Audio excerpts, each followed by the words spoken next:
You've spent a lot of time creating this perfect mask to isolate your object from its background.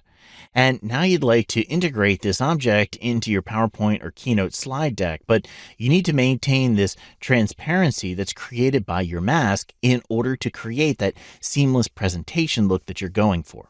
Not a problem. The two image formats that support transparency and can be easily used on the web and in presentation tools are PNGs and GIFs.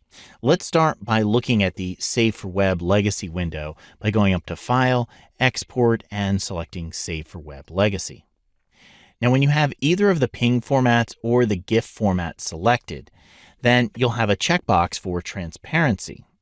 With that checked, Photoshop will honor any transparent areas of your image when it exports the file.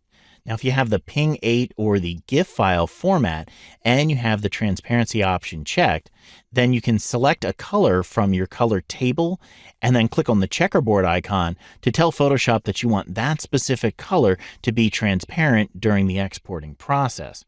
However, I'd strongly suggest using the tools that you've learned throughout this course to identify the areas that you want to be transparent and create a layer mask, as we've seen multiple times throughout the course.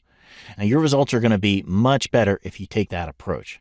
I'm going to cancel out of this window and let's look at the other export option by going to File, Export, and choose Export As.